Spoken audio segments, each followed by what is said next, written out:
बात पर दीपक जलाना कब मना है। कवि हरिवंश राय बच्चन की इन पंक्तियों को चरितार्थ कर रही हैं रोहतास जिले के अकोड़ी गोला क्षेत्र की नेत्रहीन छात्रा मनीषा, जो ना ब्रेल लिपि से खुद अध्ययन करने के लिए दिल्ली गई, बल्कि जब वहां से लौटी तो अपने ज़िले में निर्माणाधीन नेत्रहीन विद्यालय के लिए अपनी पहल से चंदा इकट्ठा कर वहां दान दिया, ताकि विद्यालय का निर्माण जल्द से जल्द हो सके और यहाँ के नेत्रहीन बच्चे पढ़ सके।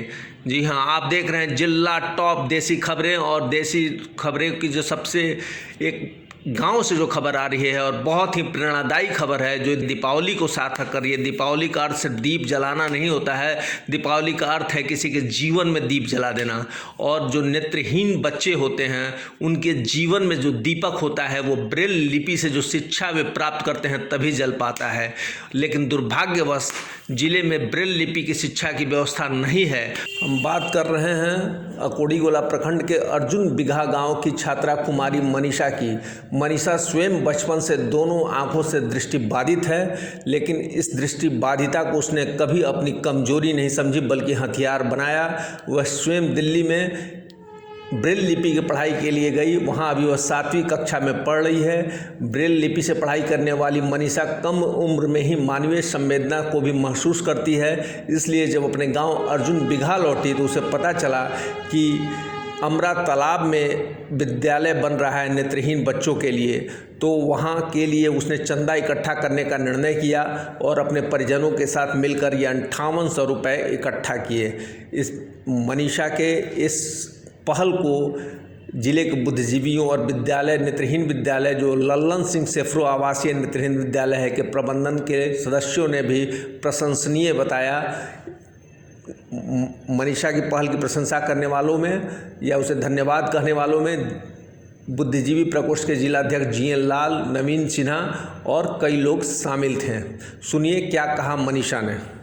हमारी ये है कहना है कि जब रोहतास जिला में नेत्रहीन विद्यालय बन जाए तो इधर के जो लड़कियां हैं यहीं पर पढ़ने लग जाएंगी, क्योंकि उन लोग के बाहर पढ़ने जाने के लिए नहीं पड़ेगा, क्योंकि उन लोग के भी माता पिता हैं कि बाहर भेजना नहीं चाह रहे थे। मेरे गांव के लोग इस विद्यालय के बनने के लिए समिति, मुखिया, वार्ड और जो भी हैं कमेटी के सदस्य, सब लोगों से और माता पिता से मैं अपना सहयोग ली। सारे लोग सलाह दिए कि नहीं, गांव से राशि मिलेगा इस विद्यालय को बनाने के लिए, तो मैं इकट्ठा की हूँ। कुल पैसे मिला है मेरे गांव से 5840 रुपया। अभी बहुत लोग बोले हैं देने के लिए। इस विद्यालय को मैं आगे मुखी अभी बढ़ाना चाह रही हूँ कि मेरे विद्यालय बढ़ जाए, कि बहुत सी लड़कियाँ पढ़ने लग जाए। अच्छा, मनीषा कुमारी। आपके पिताजी का क्या नाम है? श्री पृथ्वीराज सिंह। माता जी का? श्रीमती बबीता। कोई दिक्कत नहीं है।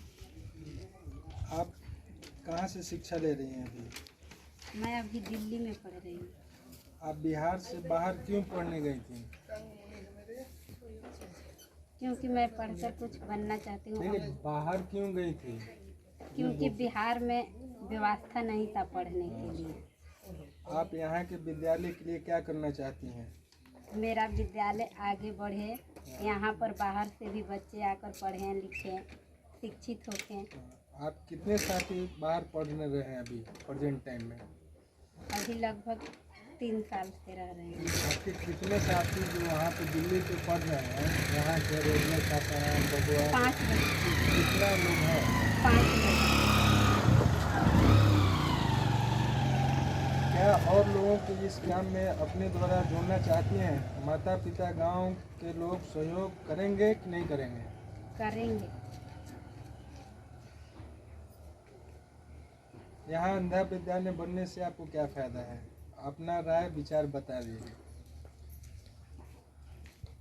सासाराम में अंधा विद्यालय बना है, उसको आपको क्या फायदा होगा? ये फायदा है कि बिहार जो रोहतास जिला के बच्चे हैं वो बाहर नहीं जा पाएंगे। किसी के माता पिता हैं वो बाहर नहीं भेजना चाहते थे कि मेरी बच्ची मेरे से दूर हो जाएगी, इसलिए है कि यहाँ बन जाएगा तो ये पास में हो जाएगा। यहाँ इधर के लड़कियाँ सब इधर ही पढ़ने लग जाएंगी। मतलब यहाँ विद्यालय खुलने से आप संतुष्ट हैं? हाँ।